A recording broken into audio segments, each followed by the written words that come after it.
It's Brad's Laboratory. Mail time. I ordered these connector pins from Mouser Electronics. These will be installed into the existing mirror connector.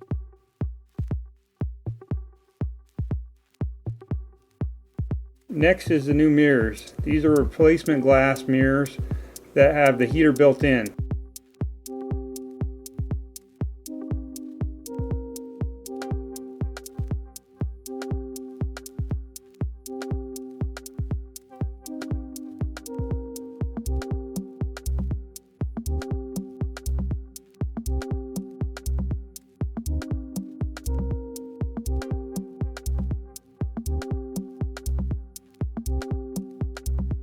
I checked the amperage that the heaters draw. It is slightly less than an amp. Next, I ordered some 20 gauge wire that can handle up to 5 amps for a good safety margin. This wire is paired and has a silicone insulation to remain bendable when cold. Next, it is time to rip the door panel off. A small cover behind the door release, then a fight commenced on the cover piece on the door handle. Finally, I got it off, but it was a pain. There are 5 hex head screws that need to be removed. 1 behind the door release, 2 on the door handle, and 2 at the bottom of the door.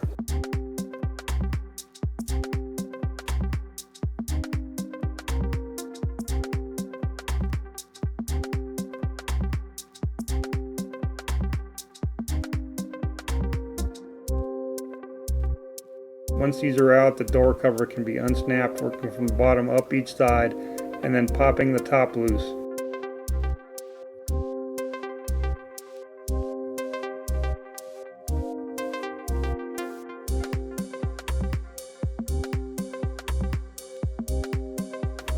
Once the door cover is loose, note the pins and the mating holes in the door that need to match up when reinstalling. Remove the window felt from the door panel, then pop the clips out of the door panel.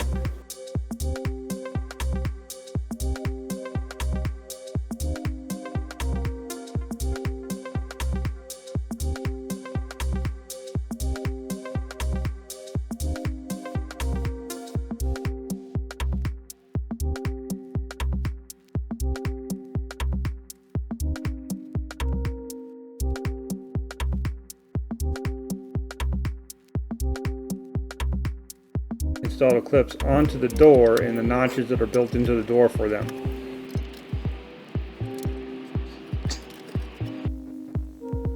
Then reinstall the window felt onto the clips.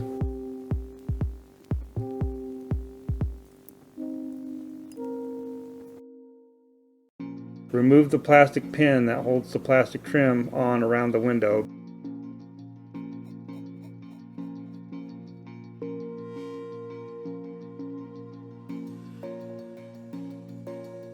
Bend the window trim up and out of the way to remove the 3 bolts holding the mirror on, being careful not to drop the mirror. Work from the outside of the truck with the window open for that.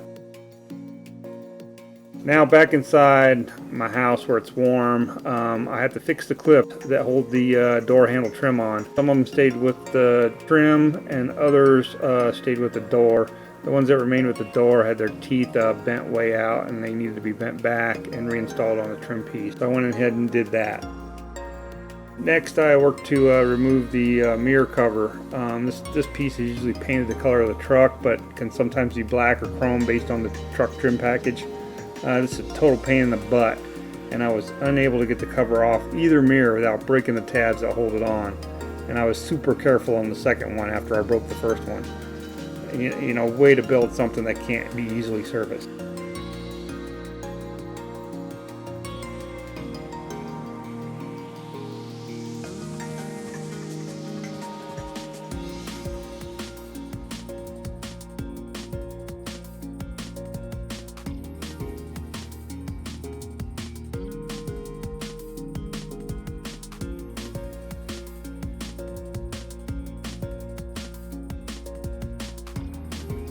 Once the cover is off, pop the old mirror glass off. I had trouble with the first mirror, but the second mirror went much smoother once I knew what I was doing.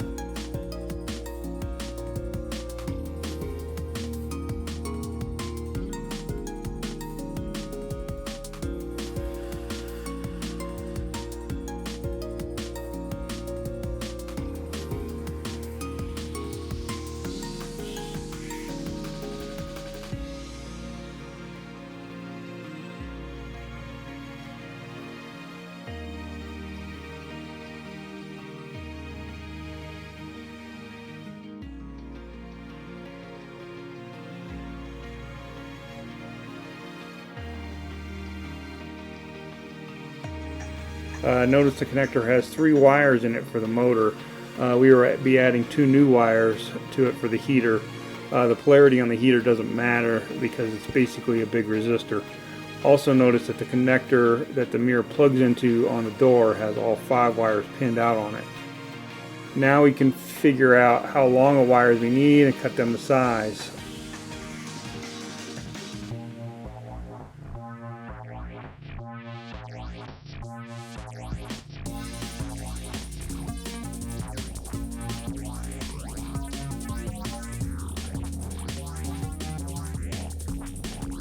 Tin the wires, bend and connect them to the terminals, and then solder the wires onto the heater element.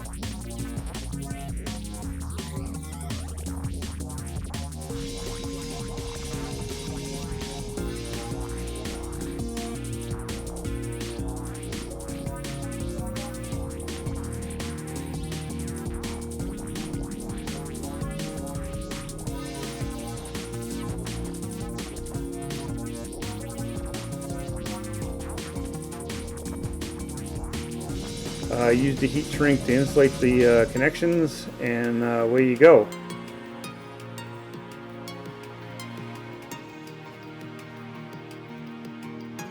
The driver's side has an extra little spring clip that needs to be installed, but that's not a big deal.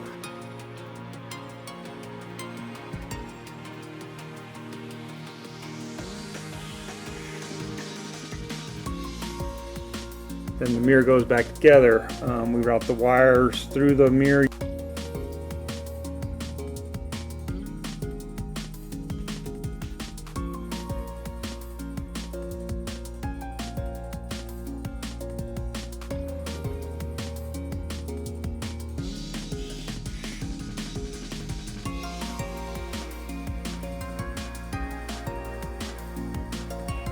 Using the motor wires to kind of fish them through the holes.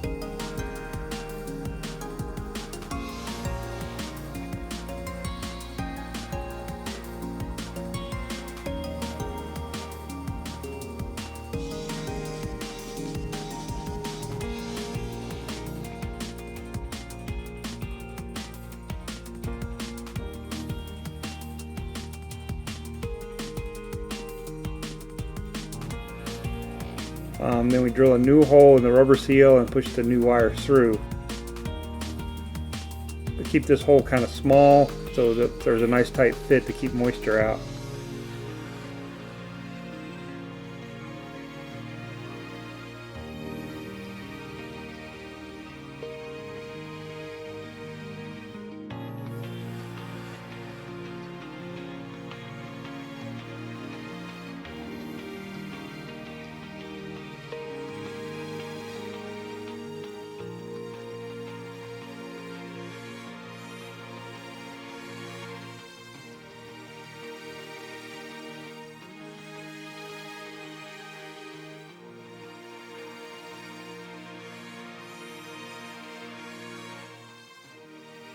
Next we cut the wires to the final length and we crimp the pins on.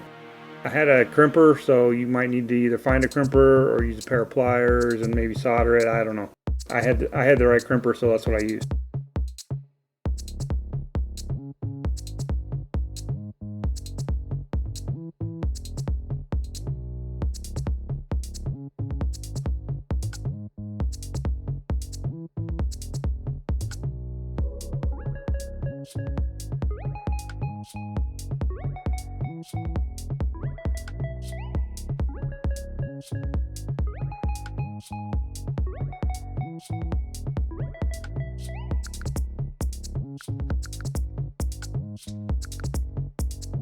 Then we install them into the connector, making sure they slide all the way in and click.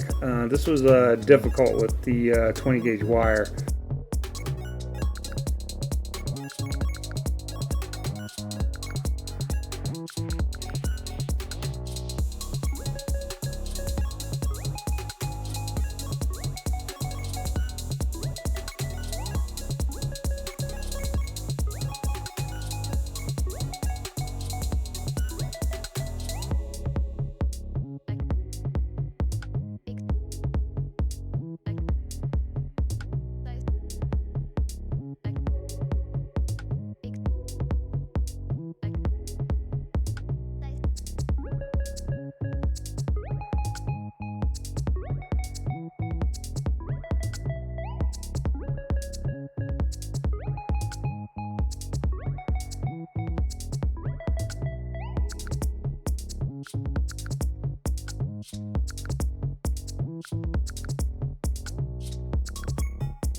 Next, I mixed up some epoxy and glued the broken snap pins back onto the mirror cover.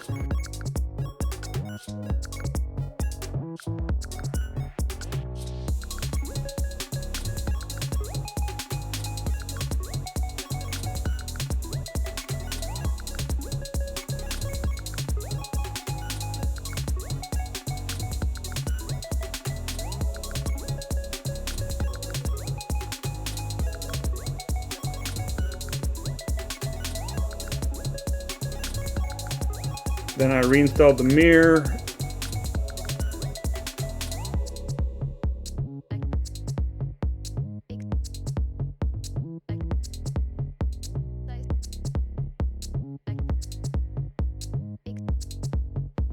And then the window trim and the door cover.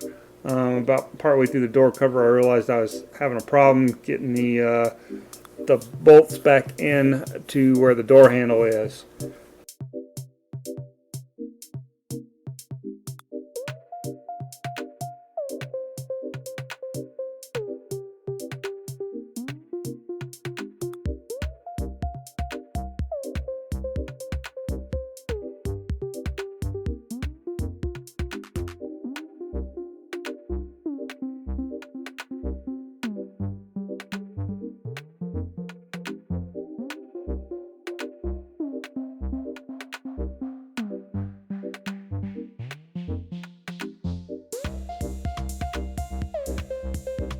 Turns out the clip nuts were loose and they are falling down. This was the same problem on the passenger side door. So my recommendation is to pull those clips out and tighten them up with a pair of pliers and put them back in before you try to put the door cover back on, because it seems to be a common problem amongst all the Chevys, and it'll save you some time.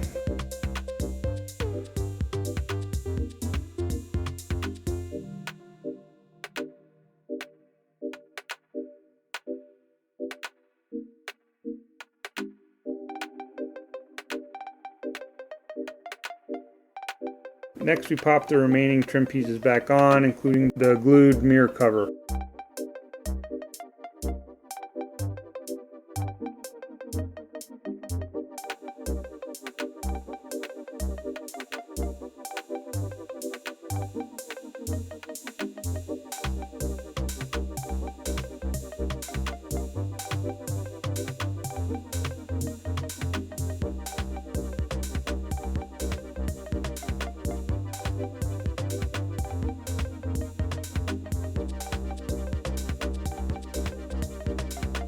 Check that the motor still works correctly, and check all the window buttons and everything.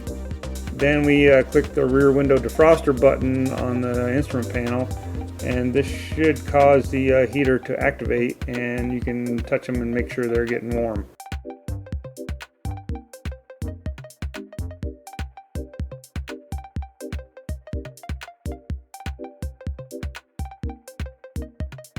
And now we hyperspeed to do the same thing on the passenger side.